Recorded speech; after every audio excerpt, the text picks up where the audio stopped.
From individual instrument bags and virtual lessons, to a mobile music cart and outdoor music classes, 2 teachers here in Tehama County have found creative solutions to ensure that at their school, the beat goes on.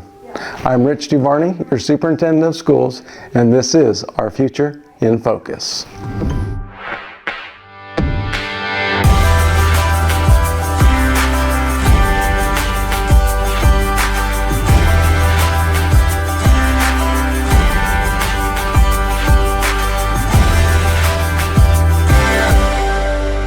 My favorite thing about music is that I get to learn sign language, and this is how you do dance in sign language.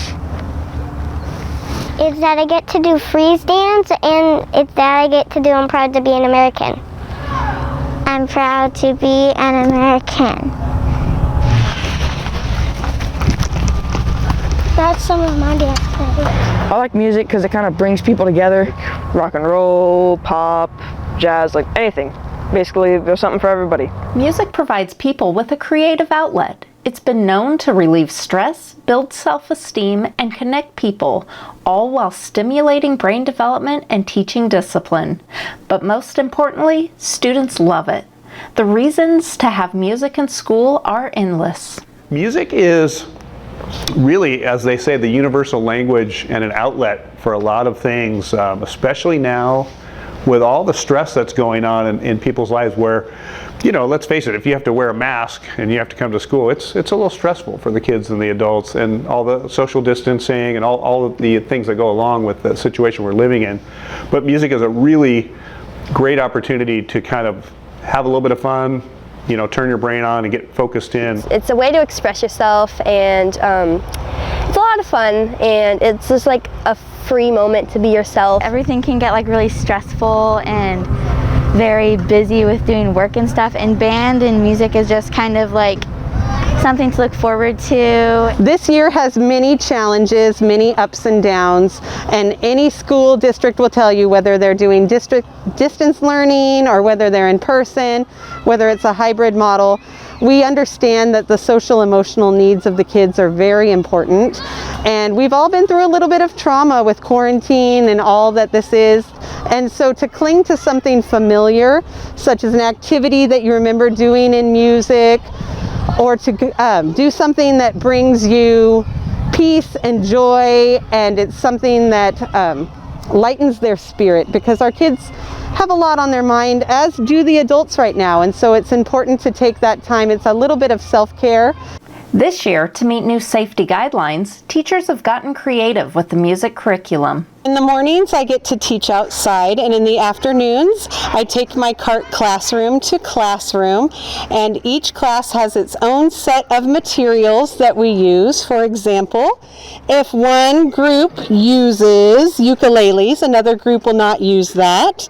Or if one group uses shaker eggs, nobody else will use that for the day. And of course, in this time of COVID, we have our handy dandy sanitizer. Ways we're evolving music is we're having to do it outside, as you can see.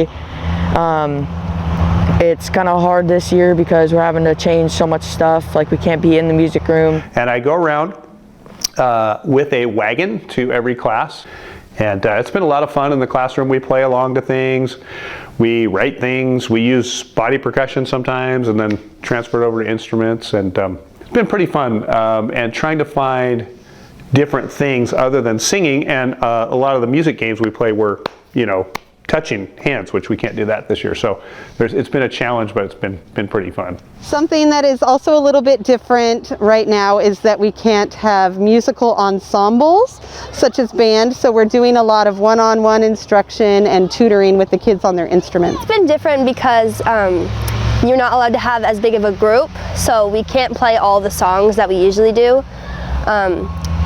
It sounds better as a group. I get practice time one-on-one with Miss Hickok. Knowing that students couldn't share instruments this year, Mr. Nagy secured a grant and built nearly 500 instrument bags. We give every student a bag like this, and basically you've got your sand block scrapers, which are, these are fingernail files, and then we've got our kind of miniature rhythm sticks, And then we have our egg shaker, or kind of a maraca. It's nice to see kids get really focused and excited and turn their brains on. They may be playing a game and having fun and shaking a shaker, but at the same time they're learning about reading and focusing and problem solving and all these things. Some music classes have even gone virtual. This year, Berendos students have been able to take a beginning guitar class. What we were really missing, at least in my opinion, is the concert band, which grew to, let's see, 30, 60, had close to 100 students last year if it was 5th, 6th, 7th, and 8th. So in 6th, 7th, and 8th at Berendos, we weren't able to do that. You're just not allowed to be in a choir or a band at this point. So in using this guitar idea, it was really nice to be able to reach the kids at their house or wherever they're doing their distance learning, because it's not electric. You don't have to have a reed. You don't have to have really much of anything other than your guitar to go. So for online learning, it's been really good that way. And then also, we were able to reach some students that may not have signed up for a traditional concert band, or maybe they felt like, hey, I'm an 8th grader, I'm pretty far behind. The other kids have been playing 3 years. So guitar, we started from the very beginning, like how to hold it. So that was pretty cool to see some of these 8th graders and kids that maybe would not have normally participated.